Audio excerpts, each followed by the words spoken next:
Okay, I made it somehow. Hi everybody. Happy New Year. Great way to start the new year out. Meteorologist Joe Chaffee. This is supposed to be the Joe and Joe weather show, but I'm having a tough time getting him. So let's see what we can do here. Hang on one second here. Uh, Very strange day here. My cable went down for 3 hours, and I was furious because a um, I was watching the Twilight Zone marathon, and that, unfortunately, in the middle of one of my favorite Twilight Zone episodes, it stopped. I lost it. I couldn't get it. So that was for 3 hours. I watched two episodes of of Mrs. Maisel, the new season, which I hadn't seen up until today. Very funny first episode, and now I tried to call Joe Rayo and I couldn't get through, so I'm going to try again. I did everything but reboot, but what seemed to work is I switched, I tethered to a hotspot on my phone, and that seems to work okay. So let's see if I can get Mr. Rayo on. And hang on one second. I'm assuming my audio is okay. So let's see if Mr. Rayo is around. Maybe he just forgot.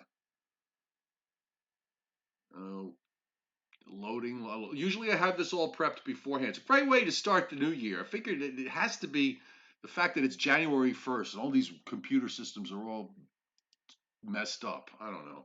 Let's try one more time. We'll call them.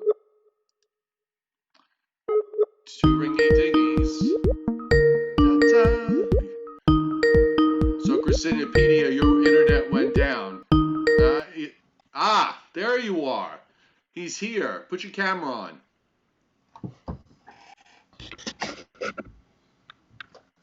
Hello. Hello there. Hang on one second. I'm not even it's on. I'm not even on here. I'm just going through my emails. Ah, so hang on one second. I gotta find you. Hang on. There we go. Nope, that ain't it.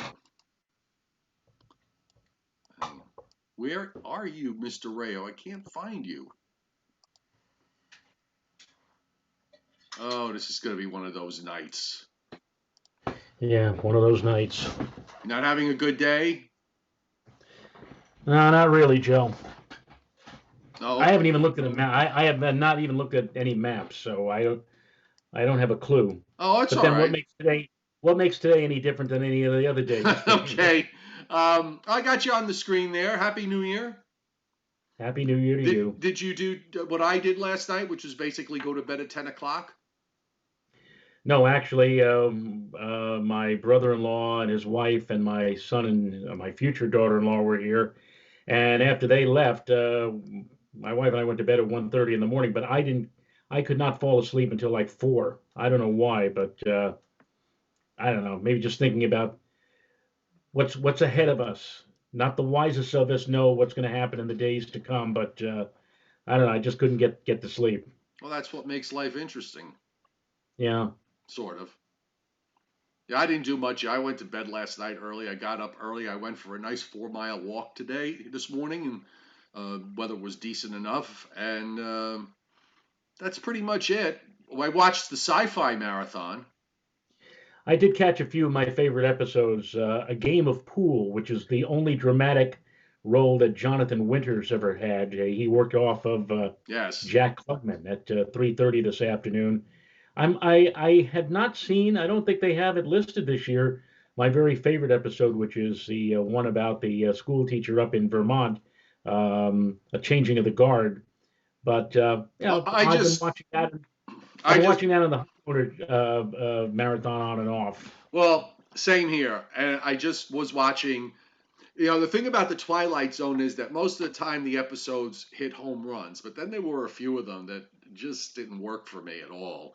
And there was one on just now where uh, a man, he's comes from the 1890s and he's got this time machine helmet, and he transports himself to 1960. When he's in 1890, you see it in the form of a silent movie. Right. Then you come to 1960, and he lands in the same town in the middle of the road. Of course, it's modernized, and there's a guy there who believes his story and wants to go back to 1890. It just seemed kind of silly to me. I didn't quite get it. And then I was furious because Burgess Meredith did a few Twilight Zone episodes, Yeah. and one of the ones. Well, we all know the one that um, um, with the nuclear working as the in the bank, and then the bomb goes off, and he's the only one with the glasses in the library, and Right. that's a classic. There's another Right. one that's also got a very heavy message to it. Fritz Weaver, and it's supposed to simulate, I think, sort of the a combination of the Nazi slash communist state, and uh, Burgess Meredith's character is rendered obsolete, and he's supposed to when you're rendered obsolete, you're liquidated within 48 hours. He has to choose his method to die, and he I don't know if you've ever seen this episode. Have you seen this one? No, it sounds vaguely It's familiar. very good. He winds up dragging the Chancellor, played by Fritz Weaver. Fritz Weaver. He Burgess Meredith's character, the way he's chosen to die is to basically die from a bomb explosion. He's got Fritz Weaver trapped in the room with him, and Fritz Weaver has to struggle with the fact that if he leaves, he's going to be rendered obsolete himself, which is what happens right before the bomb goes off. And Right. yeah, it's just a whole message about the omnipotent state and everything else. It's a well done episode. So if you haven't seen that one with Burgess Meredith, you probably have. But Probably have. There was one episode about these people who were traveling from Ohio to the west, and they land in the middle of the Arizona desert. And one of the people, I forget who the actor is, says, "I'm going over that hill." And as soon as he goes over the hill, he's in 1960 Arizona, and there's like a restaurant or a diner, and the guy who runs the restaurant is the chief from Get Smart. right. And one of the people who was traveling with this guy back in the 19th century was John Aston. Oh wow. So you have all these this stuff, and eventually he ends up his son is very sick, and he manages to be given, I think, some ampicillin or penicillin, which he takes back with him to give to his son, because his son, as he finds out in the 1960s, is going to be a very, very important person. So The there are a lot of great episodes, and there's Yeah, usually a few clinkers. this morning, the first one I turned on was the Odyssey of Flight, and I forget the number. It's the plane that goes up. They go up and they crack the sound barrier, and they wind up Oh, the Odyssey of Flight 33. Yeah. 33. Yeah. Then they try to go back to where they're supposed to be, and they wind up in 1939 with the World's Right. Fair. And there's no Idlewild Airport at the time, so they contact LaGuardia. The guy refers to that he's flying a jet, and the guy on the other end doesn't know what is he talking about. Right. It's an interesting. That is also an interesting episode. So yeah, we An all interesting thing. An interesting thing I found out about that episode many years later. You may remember that in that movie, there's a woman on the plane who's talking to another person who happens to, feel the unusual motion of the plane, and she's kind of like a semi chatterbox. I don't know if you remember that particular part. Anyway, that woman is Thelma from the Honeymooners, the Thelma the maid, Oh yeah, yes, the yes, one the one who played Thelma the maid in the yes. Honeymooners has a role If in that that's the particular good, if that's the good Twilight. humor, man, get me a popsicle. Exactly. Um, Johnny Quest says that there was a red-headed boy that appeared in several episodes. That's not ringing a bell for me. Bill Mummy was from Lost in Space was in a few episodes, but I Right. can't think of who the other young man that might have appeared in. So there was a few actors that appeared in multiple episodes, so that wouldn't have been too unusual. Right. Uh, And it's still going on. It'll continue to go on into the wee hours of Thursday morning. Good. I haven't had I'll I haven't have had a chance to see it to look. look what's ahead, in the coming hours. Um, but Yeah. it was a great show. All right. So I'm going to do exactly the same thing after we're done. So I was uh, I, I was James just sorry James just says it's interesting to watch the Twilight Zone and being able to pick up on the subliminal abstractions that seem to have a basis in reality. They say the best place to hide something is right in front of where everybody can see it, and there's a lot of truth to that. Right, right. I think I also saw the episode with Donna Douglas playing the role where she is the person. All the other people are like, weird looking Right. creatures. Yes. Exactly. One Yeah. of the That's the beauty's in the eye of. It's called in the eye of the beholder. right. That episode. Yeah, that's also among one of the classic ones. So let's talk a little weather. So you haven't seen a thing. I have, and there not much has really changed as yesterday. I think the snow weenies in the I-95 corridor are lining up at the edge of the bridge, and they're getting ready to jump. There doesn't appear to me, I mean, unless you get something that perfectly times with whatever cold air there is around in the next 2 weeks, it doesn't appear to me like there's going to be much of a chance for anything to happen. There's a possibility, I thought, that maybe late Saturday night or early Sunday morning when this next low goes by, much like we saw with a couple of the lows back in early December, that you could see a little bit of a change over at the coast at the end. But inland, and you get up toward I-90 and points northward, there might actually be a reasonable snowfall for Saturday into Saturday night, from what I looked at. I'm looking at it right now on Tropical Tidbits on the GFS, and what strikes me about that is not so much a change over to snow, let's say Saturday night into early Sunday. What strikes me is the increasing winds that will be occurring. It looks like Sunday is going to be a pretty darn blustery and cold day out there. Skies look like they'll be clearing behind that system, Well, I can bring but the GFS up for everybody to see here, so let's take a look. This is off. You're looking at the 18Z run. I'm looking at the 12Z, but I'm sure it's not too much different on the 18Z. I'll look at the 18Z. Yeah, pretty much the same story.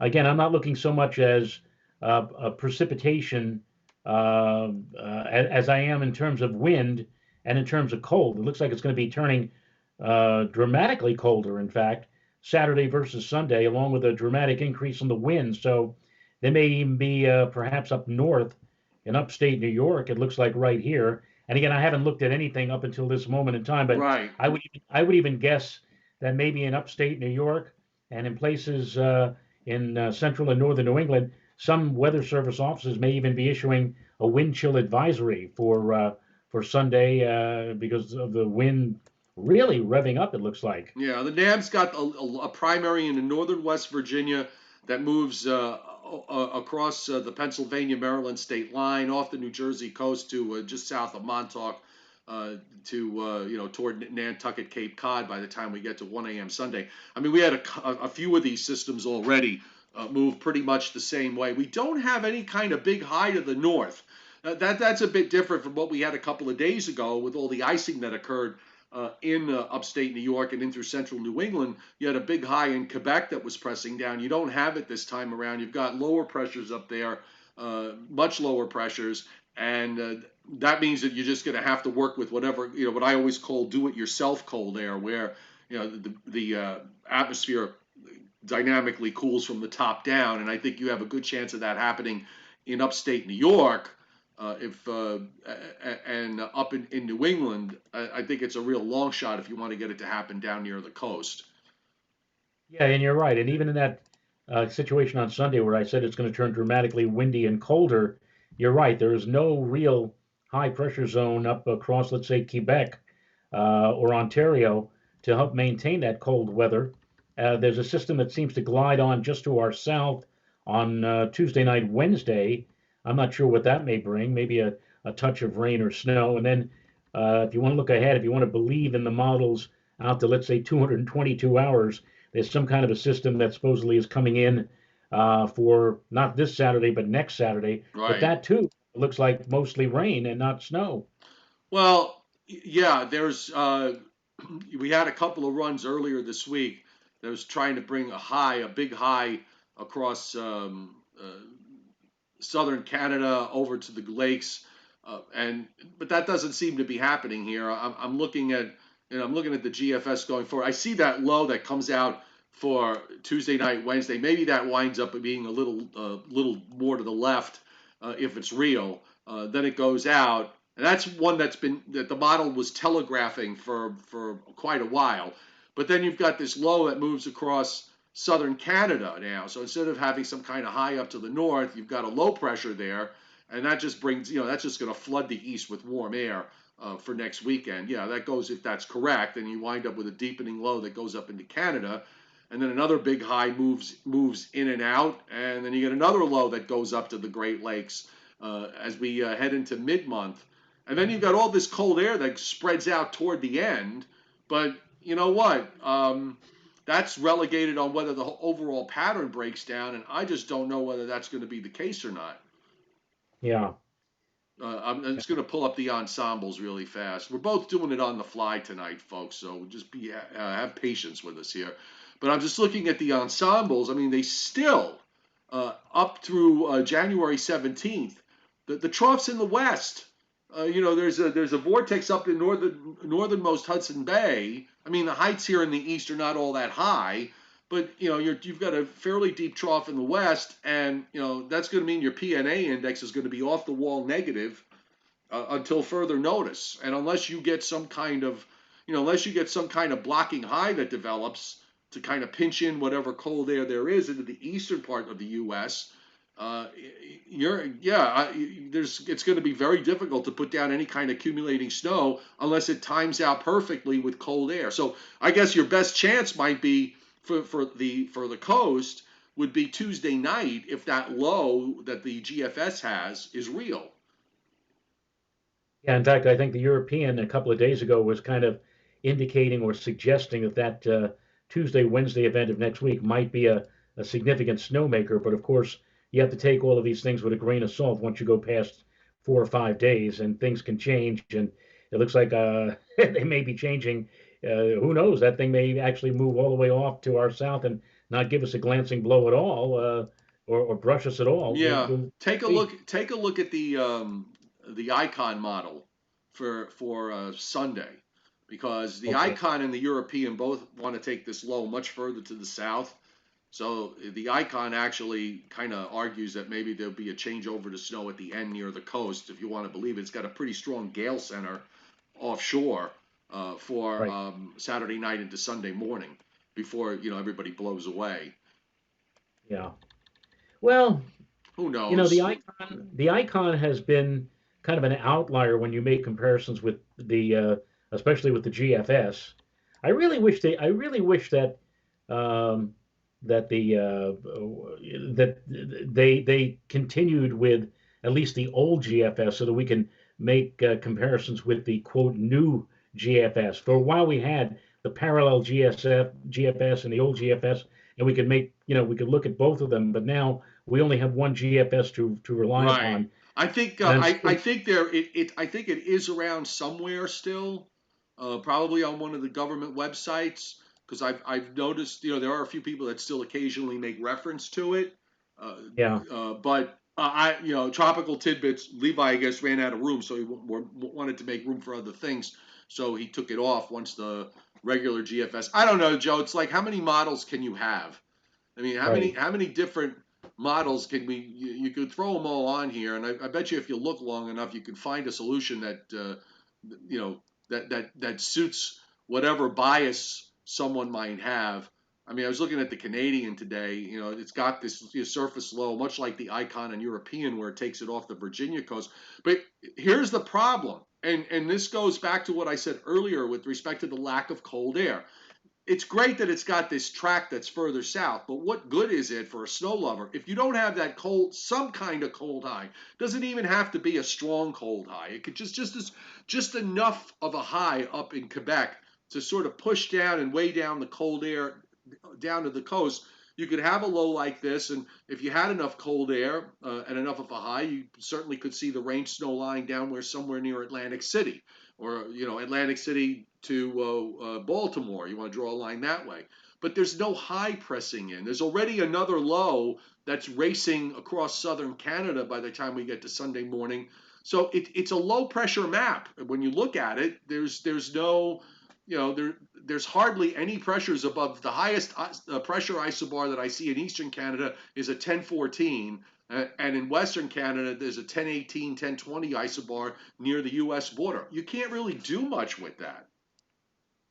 And the Canadian model is really making a big deal out of that system next week for Wednesday night. They have a 980 low that's centered near Hartford and a Yes. really tight wound up gradient across New York State and Pennsylvania and some snow, folks. So That that's would be a the big snow for upstate New York and for Maine, right. Maine, New Hampshire, and Vermont, if that's right, and even maybe down into parts of northern Massachusetts. But there's not a whole lot of model support for what the Canadian is doing. Right, And then, of right. course, here comes as soon as that pulls out, the next low is already racing across the lakes.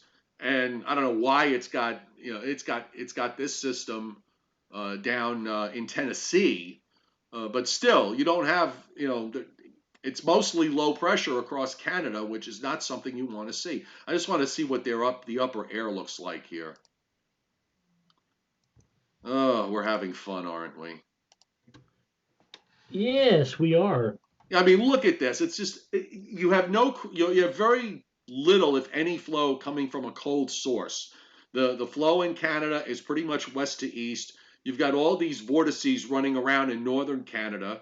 You've got you're getting higher pressures up off the Gulf of Alaska to the Aleutians, but it doesn't do you a whole lot of good if there's no polar vortex up there to kind of shoot down some cold air. And it's got this vigorous shortwave that's moving across the southern stream again, which is something that we've seen. If we just watch how the Canadian sort of drops it down from the northwest and then moves it across Texas, and by the time we get to the last frame, it's in northern Mississippi. If we pull up the European by comparison, it kind of has the same idea where you've got that southern shortwave and the flow along the east coast is southwest. But again, how much cold air can you get with this? And I just don't know that there's enough. The GFS is totally different. GFS has nothing in the southern stream. It's got a very deep trough and upper low in western Canada with a trough down into the west coast and a shortwave that's over the Great Lakes. So it's got a totally different idea. Maybe that's why the GFS takes something so far to the left as opposed to what maybe the other models are doing. Unless it times out perfectly, you get whatever cold air you get, or maybe you get a situation where you get some as I said earlier, do-it-yourself cold air, where uh, the atmosphere kind of cools from the top down, and we've seen instances where that actually has produced some decent snows. It's hard for me to imagine how anything of consequence is going to play out. The Climate Prediction Center, by the way, for tonight, for the period, the 8 to 14 day outlook for the period January 9th to January 15th, has practically the entire eastern United States enveloped in a 70% probability of above normal Well, let me temperatures. see if I can find that. Climate Prediction Center. I'll see if I can bring the map up. This is what, the 8 to 14? Oh, there's a few The of 8 to these. 14, the 8 to 14 day outlook. Okay, so yeah, I do have it on the screen here. So there's the 8 to 14, which has, yeah, 70% probability. And again, what's the dates on this, Joe? This goes from the 9th to the 15th. Right. So pretty much everybody east of the Mississippi is a blowtorch with above normal precip. And then the experimental 3 to 4 week outlook now is all above normal east of the Mississippi and below normal in the west.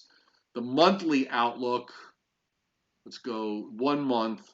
They changed this recently, last few days. So now it had below normal in across the northern tier, including the northeast. Now they've got equal chances there and above normal in the southeast. And the 3 month is equal chances below normal in the Great Lakes and Northern Plains, and above normal across the South. I want to check to see if they have the new the You know, CFS climate models. Let me go that one ahead. that 1 month temperature probability map doesn't make sense to me. This was made yesterday, the 31st of December, for the month of January. They have the southeastern to mid Atlantic above normal. They have the northeastern states equal chances of either above or below normal temperatures. Right. So, how do you end up going from that to, as you mentioned, last Friday, they had 3 to 4 week outlook going for above normal everywhere in the East. The tonight's map, which is only 24 hours after they made this map, they have the temperatures 70% probability of above normal temperatures. But yet yesterday they're showing in the Northeast equal chances of either cooler or above normal temperatures. Yeah. How's that possible? I don't know. I don't know. I'm looking at Unless the new forecasters CF. have, Yeah, they don't talk to each other. Two different shifts. yeah, yeah, I'm looking at the CFS, the new CFS from this afternoon. So this is day. This is from the 15th to the 22nd of January. So what you don't know, it's a 7 day stretch. So how much of this is front loaded, we don't know. But you can see it's all pretty much above east of the Mississippi and below in the west. And then after the 22nd, that big above normal goes away, and suddenly it's below normal in eastern Canada. It's near or a little a bit above normal here. So I guess it probably indicates that maybe the first part of that period is above normal. And then when we go into February, the bottom falls out, if you want to believe it. But I would be really cautious here. This is January 29th to February 5th. Everybody east of the Rockies is below normal. The same for February 5th to February 12th. Pretty much most of the U.S. is below normal, and that's as far as it goes. But I would just really be cautious here because the CFS models a couple of weeks ago had it cold for the entire month of January. Okay, and that clearly is not going to happen here for the first half. right, right. It certainly looks like it's going to be rather mild or blowtorch weather for us, at least up through mid-month here, and then beyond that, well, we'll see how it all pans out. I'm going to bring up I brought up the gigantic hemispheric map. So we haven't done this in quite a while. I just want to look and see what's going on up in the Arctic region because you got this, all above normal in the western part of the Arctic toward the end of the period. So let's take a look. Just going to run it backwards. And, you go from, below normal there. Gradually, it becomes more above normal across the Arctic region late in the forecast period. Sorry, it's kind of jumpy as the frames load, folks. Um, but it does gradually become a bit, above normal there in the Arctic region. And that's when it gets all below normal across, by the end of the period, every day, every time you look at this model run for the GFS, every single time, it's always cold, from 330 hours on. And, it keeps doing that. The problem is it never gets inside that 10-day time frame. And the ensembles would not support this. The other thing I wanted to look at, too, because we haven't looked at it, is our friend, the polar vortex, to see what's going on up there. And, Joe, you just got this gigantic circular ball up in the polar region, in the stratosphere, very tightly wound polar vortex. And if that's the case, it's hard to see how you're going to get, you know, if you've got a very strong polar vortex up in the Arctic region, that's where the cold air winds up staying, tightly underneath that polar vortex, and it doesn't, it doesn't move, break off, and the surface highs don't break off and move far south when you have a situation like this. So I don't know, Right. but then again, it doesn't always. What goes on in the stratosphere doesn't always couple with what's going on at the bottom of the atmosphere. So it's always a wonderful little game that we play with the Well, regards to this sort of stuff. maybe sometime in mid or late winter that polar vortex will do what we had last year, which is split apart, and Yeah, but you know that'll. what? It split apart last year. It split apart, as I remember, in late January, early February, and it never coupled with the surface. The pattern in the Pacific was so dominant that it didn't matter. It just never translated to the bottom part of the atmosphere, and that's a possibility. That maybe it does split when you get into February and beyond. But if it doesn't couple and go down into the bottom part of the atmosphere, what good is it? Sorry about that. I'm looking how you're trying to align me here. And I'm just kind of slouched or slumped on my chair today. Frank Um, Taco just hit super chat. Thank you so much. Thank you very much from Erie, Pennsylvania. Enjoy my weather posts and look forward to them in 2020. Thank you, Frank, very much for that. Really appreciate it. And Happy New Year to you. And of course, if you've got any other direct questions, you could always send them to me. Just uh, noticing, by the way, in terms of snowfall for the season so far, if you're in upstate New York, if you're in central and northern New England, it's been pretty strong. But it's kind of like last year, where it was very strong across the interior, but not down on the coast. right. I'm just looking at just to reiterate on a statistic which I ran a couple of days ago. I put it on my Facebook page actually into words, and I'm just looking for it here.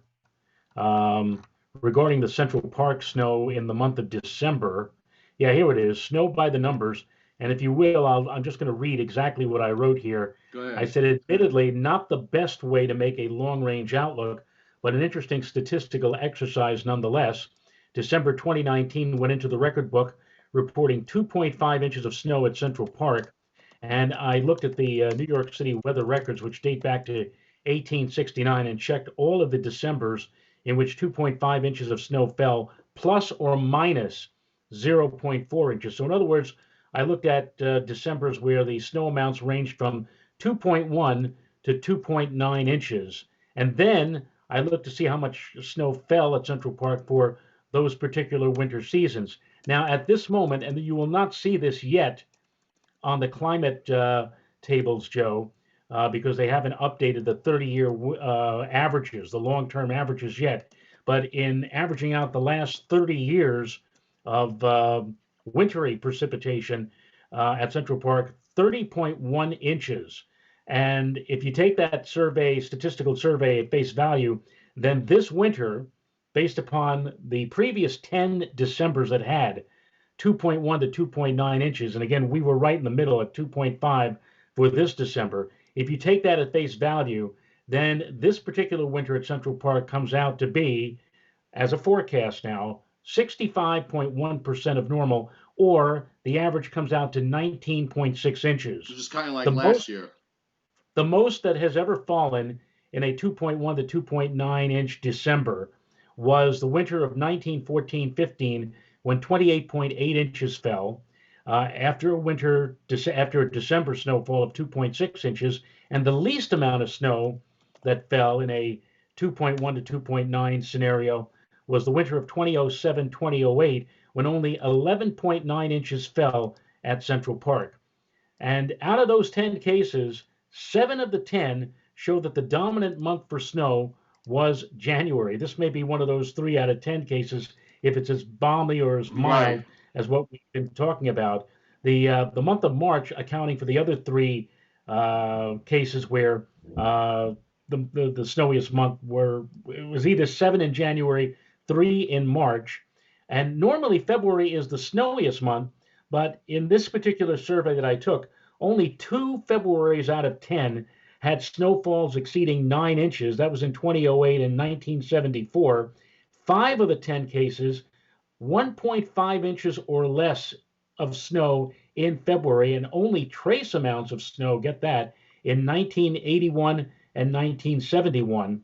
And interestingly, in 7 out of 10 Aprils, snow was observed. That means, or maybe suggests that we're going to have a late winter or a spring that's going to be delayed. Right. Two of those, two of those 7 April cases were the snowiest Aprils. 1915, 10.2 inches, and here's one that you and I remember, Joe. 1982, in Right. one storm, 9.6 inches. No, And as but and as you brought and as you have brought up with this type of outlook or this type of survey, Central Park, okay, that's for Central Park, but it doesn't. The people outside of the immediate 5 boroughs, may not this doesn't translate. translate. It doesn't translate. Those below normal figures don't always hold up. In fact, at Westchester Airport, for instance, the winters of 70, 71, and 81, 82 actually ended up above normal snow wise. So now the only thing we can do is see what's going to Right, happen and that in also the the same won't translate for Long Island either. I could pull up well the outside of stats. New York Yeah, City. So yeah, yeah, it's a whole different world. It's also a small data set, and that's the other problem with this because right. you know you said it's a data set of 10. 10 previous winters with 2.1 Right. to So 2.9 inches of December the snowfall. 11th may prove you wrong. Frank Riccio asked this.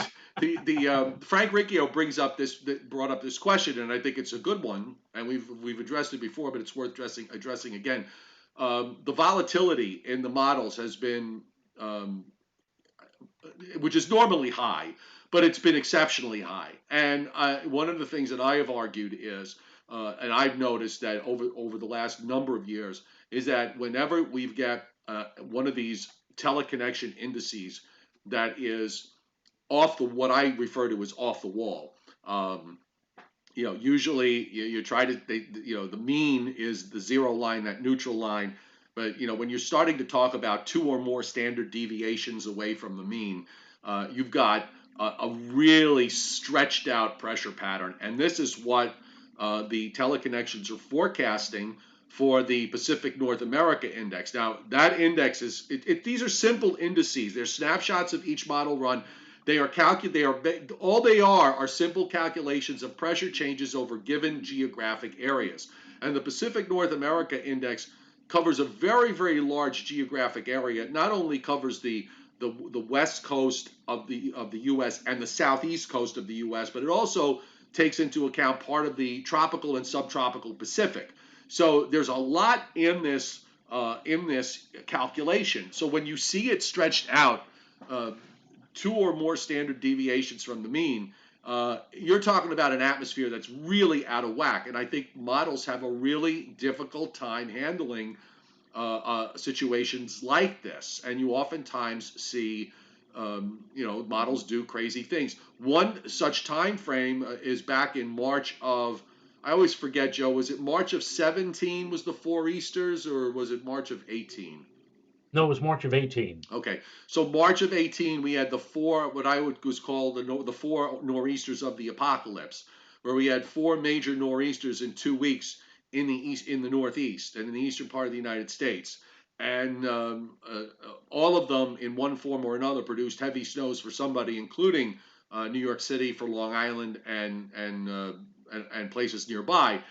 In that stretch, we had all three major indices that we follow: the Pacific North America Index, the North Atlantic Oscillation Index, the East Pacific Oscillation Index, were in off the wall readings. They were all, the PNA was off the wall negative for that whole time. The NAO was off the wall negative. You had a big block up in the North Atlantic. You had a lot of traffic out in the Atlantic with all these nor'easters running around. And the EPO, the East Pacific Oscillation, which many times I point to that one as being the most important as far as cold air. When it's strongly negative, it's cold in the U.S. You can see how positive it is through the middle of the month until the very end when it finally cracks the neutral line.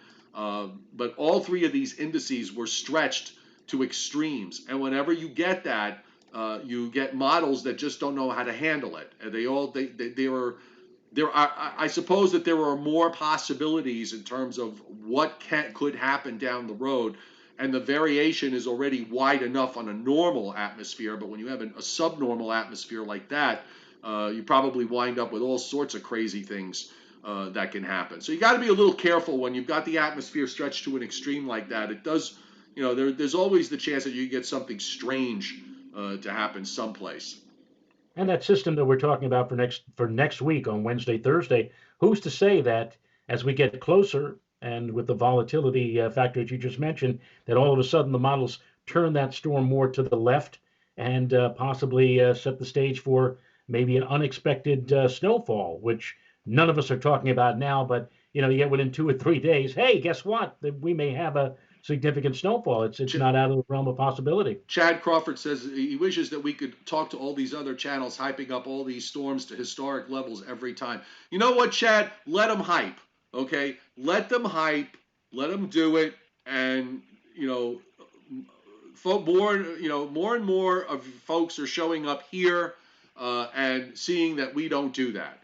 That we talk in a very logical and calm way about these things. So let them hype, because that only makes the audience want to crave for something that's sensible. And I think we're pretty sensible, don't you? I see his message also. This is Chad Crawford now saying, I saw a video out tonight that like New York City was going to get 2 feet of snow by the 5th, of this month of January or February. Right. I really By the see hype 12th like of this tonight on. never. I really saw hype like this tonight on YT What's white? Oh, on YouTube. So on somebody YouTube. else on YouTube. Yeah, you know what? Let them hype. Let them go. Really, let them hype. I know, I know. One of the things everybody does is forecast shop. Forecast shopping is very, very popular. I wish there was an Amazon for forecast shopping. But as long as you land here or at the end, so that you can find out what really is going to happen, or what we hope what we think is going to happen is probably a kinder way of putting it. You can't stop this hype. The hype nonsense has been going on. It continues to go on. Eventually, what happens is, some of these folks cry wolf often enough. They start to really lose their cachet, and people start to pay less and less attention to it. Steve Franco, maybe this winter will be backloaded. Well, think back to the winter of 14-15, which a few people were, putting. This is why I don't like analogs, because, they always seem to gravitate to those analogs where we had, really solid winters that the winter weather lovers like. And 14-15 was one of them. But 14-15 didn't really get underway until the second half of January. The first December, that December, the 14, the temperatures in at least in New York City anyway, averaged 3 degrees above normal. There were a few peppered light snowfalls along the way, but the first important snowfall didn't occur until, I believe, was January. I want to say January 24th, which was the famous half blizzard. And then after that, then it just went crazy. In fact, that was the year for big snows for southern New England and for Boston. Boston that season finished with over 100 inches. I think it was their snowiest winter on record. So, yeah, it's always possible. If you want to use a time frame, let's use December 19th, because that was when December 15th was the last storm system that produced the solid snows up in the Northeast. It didn't really get much further, barely to the coast, but it did make it down to New York City and Long Island for a little bit of snow. But the weekend, that period at the end of that week, we had an Arctic air mass that moved through, got very cold, it pulled out, and that was the end of it. The pattern has been, flipped ever since. So if you want to use a time frame, 4 to 6 weeks for a weather pattern to hold on, that would carry us into about mid January. So if that's the case, then you could make a case that, well, that would be about the time that the CFS model suddenly begins to flip toward a colder regime toward the end of January and for February. Maybe it will be back end loaded. But I will also say this. This It is quite possible. I know it's blasphemy to say, but we could have a winter similar to last year, and everybody, at least for the coastal cities, finishes below average, and we would have 2 back-to-back winters of below normal snowfall, which would only be, yes. So that would make this the only, it happened in 06, 07, and 07 and 08. They were back-to-back below average winters. So it's quite possible that maybe we're going to have back-to-back below average winters when it comes to snowfall. But I would point out that from 1970 to 2000, if you go back and look at the statistics, 5 out of 6 winters in that 30-year stretch, you'd get 4 or 5 winters in a row of below average snowfall, and then you would get 1 winter of above average snowfall. So if we get 2 in a row, it wouldn't be a huge shock. I the question here from Daniel Fitzsimmons. looking for snowfall amounts from Mount Holly. And if Daniel is on the line still, I just put up a couple of minutes ago the link to the public information statements that are put out by Mount Holly Weather Service. They have you can go all the way back to the 5th of December on that particular link, and you can see all the snow that has fallen from that time onward to the present time, and that's how you can get some snowfall, at least for this particular winter, snowfall amounts, not just for Mount Holly, obviously, but for southern New Jersey and for northwestern New Jersey, as well as much of eastern Pennsylvania. Ruthless Goat mentions the name on YouTube for that particular channel in the chat. I won't repeat it, but I will go and take a look at it. I don't know who that is, but I'll go take a look at it after the live stream is done. But you know what? There's always, you know, there's just so much drama over crystallized liquid that melts. Don't you think? Yeah, it's amazing, especially I can understand if being maybe shell shocked if we ended up with or we've had to this point in time unusually heavy amounts of snow through the month of December. I haven't used my snow blower since the first day of December. Um, Whatever snow has fallen since that time, I've done using the good old-fashioned snow shovel, but I have not used my snow blower now in about a month. And in fact, a couple of days ago, I started it up just to make sure that everything was still running and that the carburetor didn't get clogged or whatever. But one has to wonder in the overview of things for the next couple of weeks whether or not I'm going to be using that snowblower at all for anything that may be coming on. Thomas Eddy asked this question: what is the snow outlook for northern New England and Maine? Well, what is it? Well, look, Thomas. Maine had a pretty good. They had We a were getting really solid. thunderstorms. Yeah, go ahead. I'm sorry. Go ahead. We were getting thunderstorms a couple of days ago.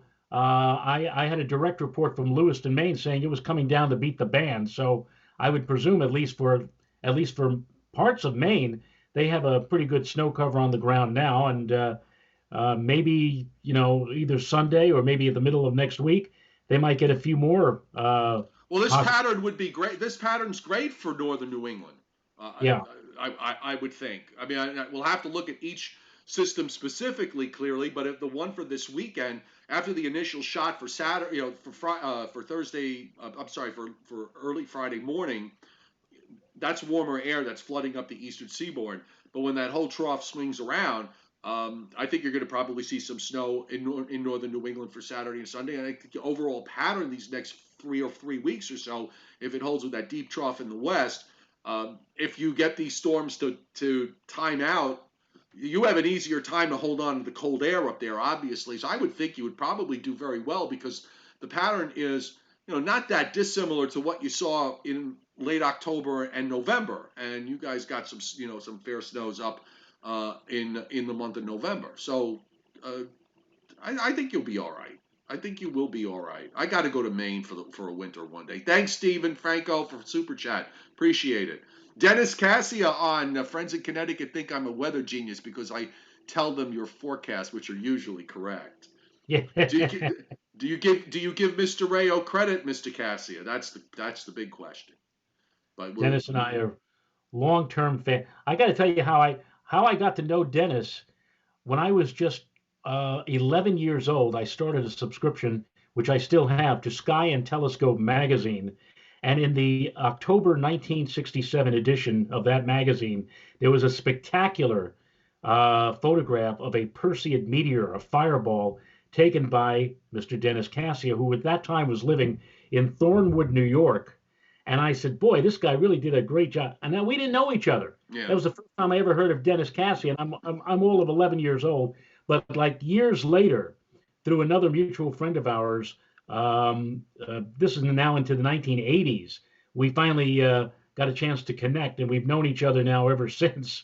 But it's kind of strange. I think back now that in an indirect way, I knew of or heard of Dennis going back over 50 years ago. Yeah.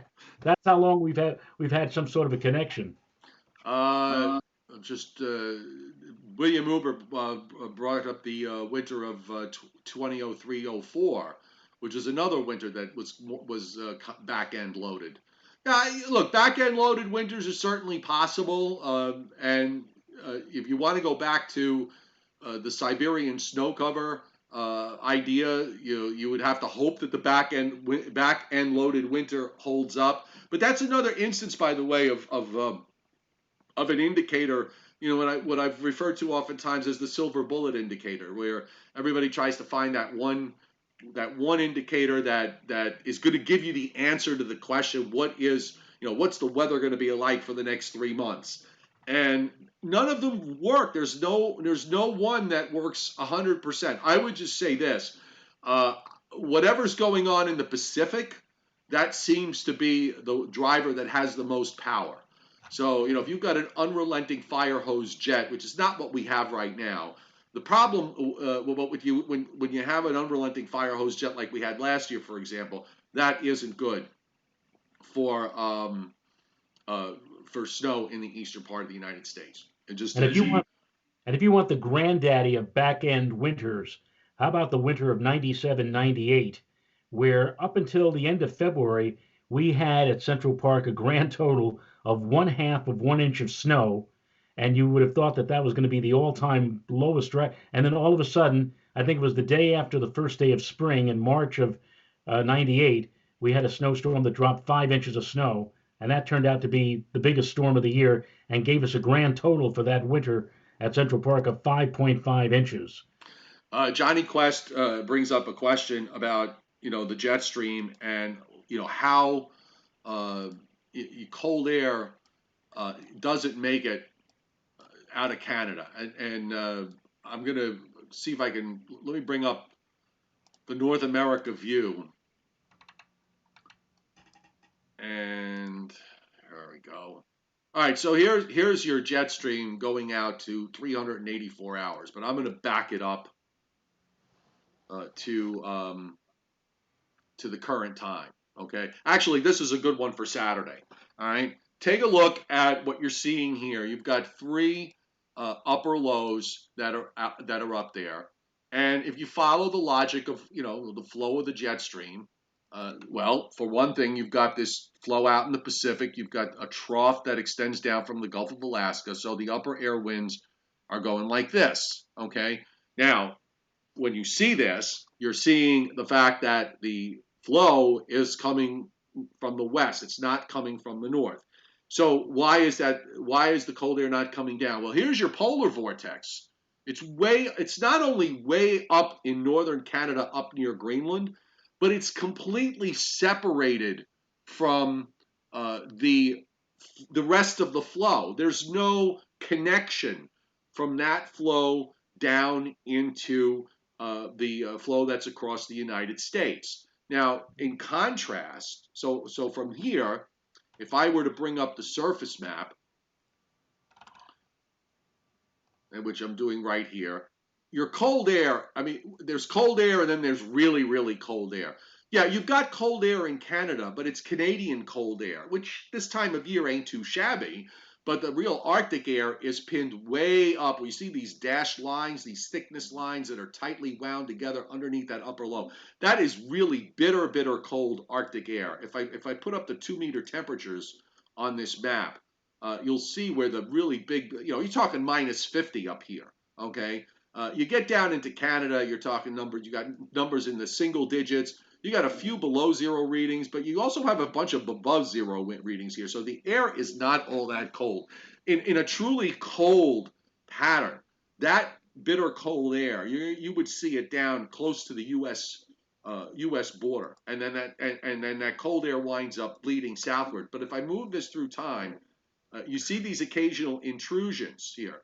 Again, the core of that Arctic air stays up in Canada until you get a polar jet that makes a connection, all right? And it's hard to find on this sequence through the next 2 weeks. Toward the end of the forecast period, Johnny, if you notice here what we went from to what we go to. So if this is correct, now your polar vortex is right in here. Okay, so you actually do have a connection of flow coming down from northern Canada and from the Arctic regions into at least southeastern Canada and into the Northeast. This is for Friday, January 17th, if it's even right. We don't even know that it's right. But that's the difference between what brings down cold air into the United States and what doesn't. And sometimes what happens is that you do have cold big highs that develop depending on what the upper air looks like, but you could have a warm looking upper air, but the bottom part of the atmosphere could get cold. And in the instance of a couple of GFS runs from yesterday where we had a big high come down from the north, it was not it was at the bottom part of the atmosphere. The upper part of the atmosphere was the jet stream was strong enough to kind of push that air mass south, but not strong enough to push it all the way south. But the main driver here is this upper low to we saw it up in Greenland early in the forecast period, completely cut off from the rest of the jet stream flow. Here it's more connected toward the end of the forecast period, which would bring cold down into the Great Lakes and Northeast and Mid-Atlantic states. But there's no guarantee that at all that that model view that you're seeing here from the late afternoon GFS is going to be even remotely close to being correct. And the ensembles, by the way, when we looked at them, would argue against it being correct. Yeah, the only real blast of cold weather, at least in the immediate and reliable future, again would be that what's going to happen here on Sunday. And I would put more of an emphasis on the wind as opposed to the cold. Again, I suspect that there may be some wind chill advisories for maybe upstate New York and New England on Sunday because it's going to be that dramatic a change in terms of windy conditions. And then we get a little cold again a few days after that.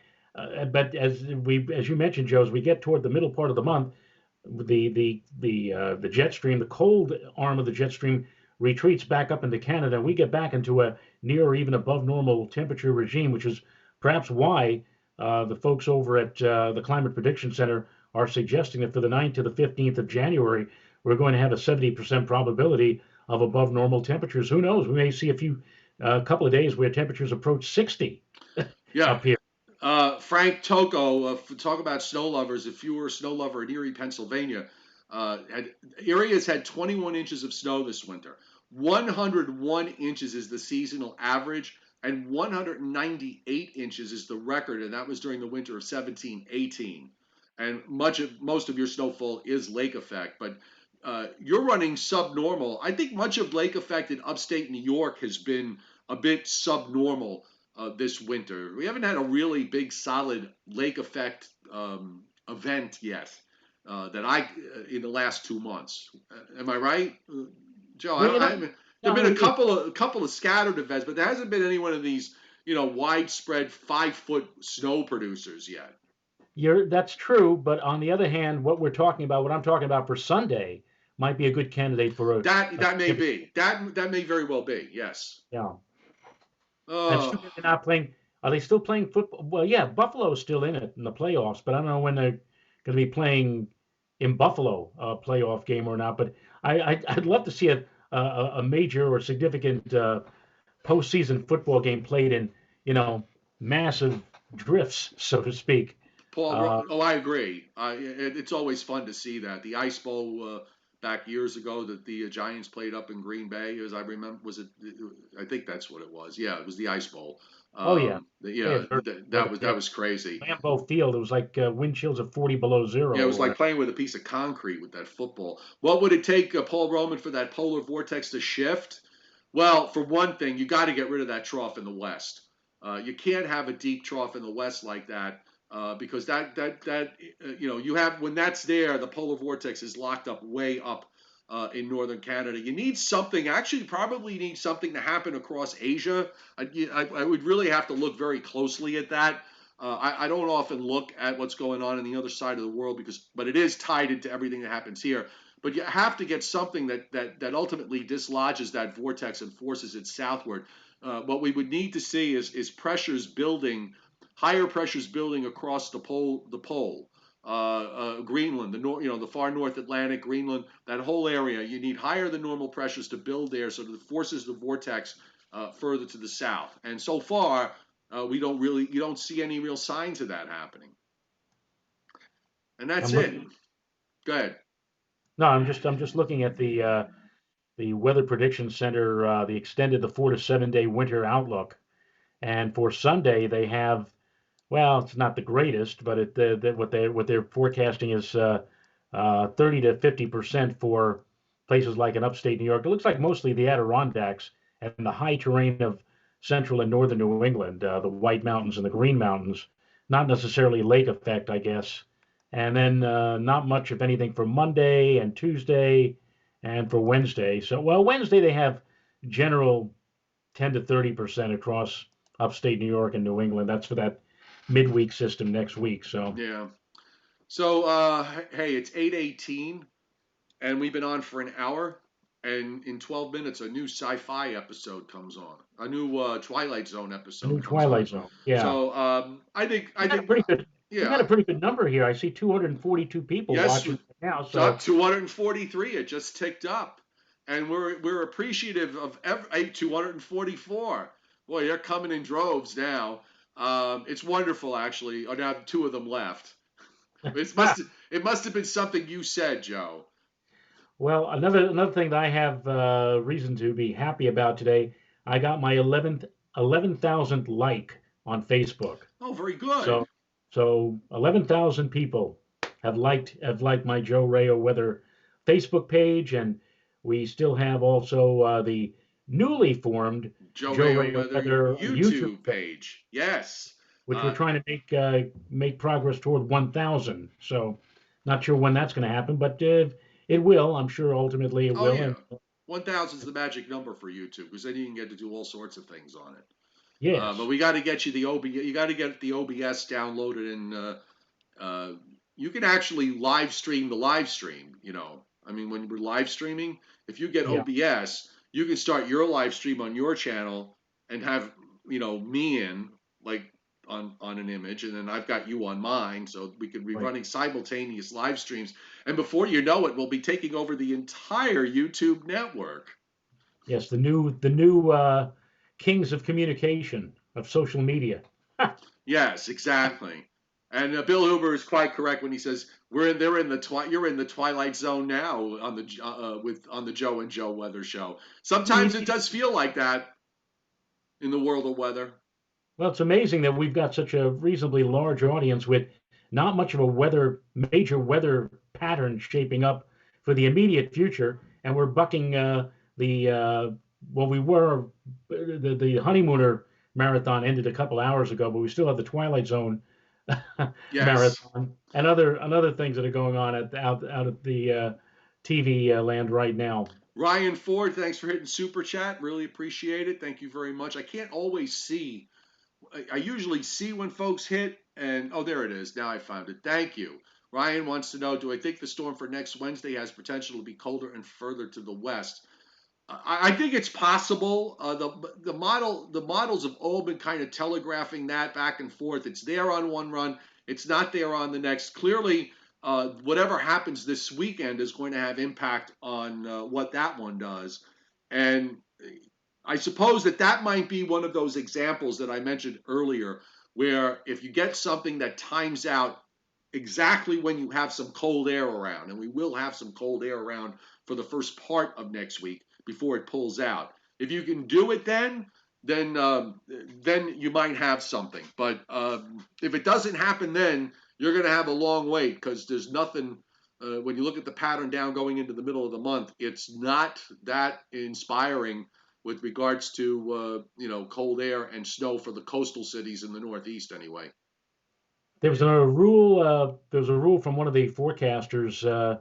It used to be at the National Hydrometeorological Center, NHC. It's now the Weather Prediction Center. His name was Rosenblum, and they used to have a rule. They called it Rosenblum's rule, where a storm that suddenly intensifies tends to turn to the left.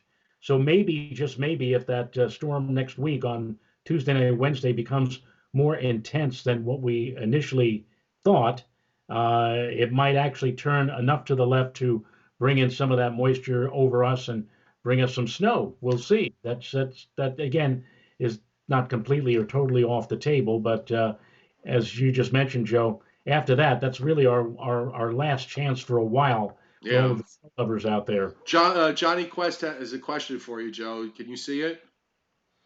I'm looking. He's Remember, I'm running a couple of about a Oh, minute or okay. So he says, does the wait a solar? minute. Joe Rayo, does solar minimum have any connections with the increased volcanic activity lately? I don't know if there's any. I don't think there's any connection between volcanic activity and solar activity.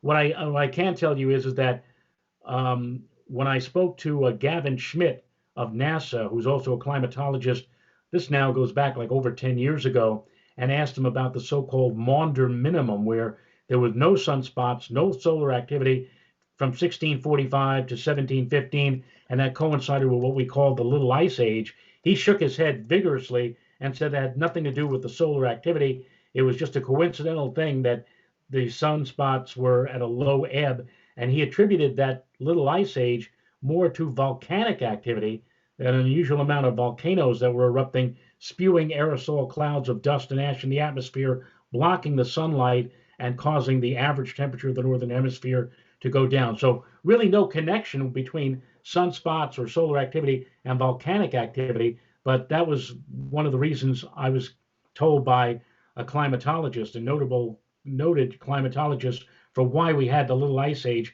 back in the 17th and early 18th century. Volcanic eruption, not sunspots or solar activity. Elizabeth Harrison, I can't see the thread before. What is the number in gematria mean?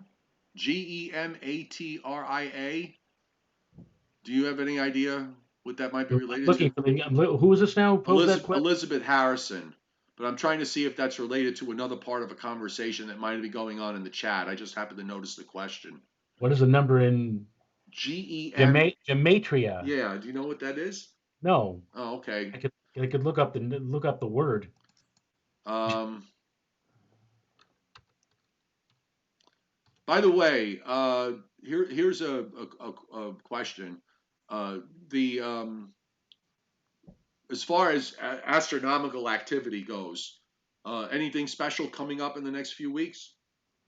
Yeah, actually, coming up Friday night, Saturday morning, there's the quadranted meteor shower, which for most of the time we're not really worth looking at, but about every so often, maybe once or twice a decade, the circumstances conspire to allow the peak of that shower to come just before daybreak, and the moon is not very bright. In fact, it won't be bright at all. It won't be in the sky at all. And this would be a good year to look to see whether or not there might be as many as 1 or 200 meteors per hour for a relatively short time, only an hour or two.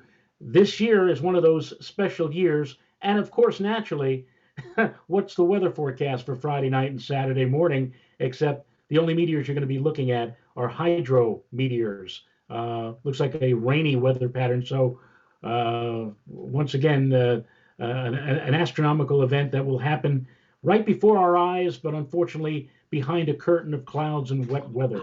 So, You just I don't know why you reminded me of this Twilight Zone episode this afternoon, which I only got to see half of it. Um, Jonathan Harris was in it. He played. He didn't play a main character in it. He was an attorney is that the for. one where the guy cuts his vocal cords because he has to remain silent for Yeah, a whole yes, year? that is the premise of it. All these old rich guys in the club, and there's this one guy who's in there who just talks on, and one of the one of the guys makes a bet with him that he can't for $500,000 he can't stay silent for 1 year. Yeah, Yeah, I and Jonathan Harris was the attorney for the man who set up this wager, and he just didn't want him to do it. He thought it was kind of mean. But no matter, I didn't see what the outcome was. I know there's one of those twists. I'm sure there was some sort of ironic twist to it. the ironic. Well, he remained silent. And at the end, the guy who made the bet with him confesses that he didn't have the money that he promised should the man who was talkative remain silent for an entire year. And all the other rich men are telling the guy who's remained silent, "You won the bet. You can talk now." But he supposedly cut his vocal had a procedure to cut his vocal cords so he wouldn't talk anymore. The only problem with that, Joe, He cheated. well, he cheated, number one, but the only problem with that is that he shows that there's like a scar or whatever on his neck or on his throat. Right. The problem with that is my grandfather had a throat cancer, and they had to remove his vocal cord. When you do that, what you do is you end up making a hole in your throat. It's called a stoma, and you could end up talking. He learned how to talk again by belching air through his diaphragm. He Right. almost sounded like Popeye. He used to talk like Yes. this, and some people actually can talk using a They use a device device. Yes, I've that seen that. they put up to the neck. So really, I don't know if that was known back in 1959 or 1960 when that episode was filmed, but that was like, oh, horror of horrors! He can't talk anymore because he cut his Right. vocal cords or whatever. Well, all right. The next Twilight Zone episode starts in 2 minutes, so we're going to go do that. Thanks for being here, everybody, tonight. Really appreciate it greatly. Thanks for those of you who hit super chat. We had a really good show. Are you here tomorrow? Oh yeah, I'm not going anywhere. All right. So we'll be here tomorrow, the same time, 7 o'clock Eastern time, on the Joe and Joe Weather Show. Good night, everybody, and Nighty Happy night. New Year.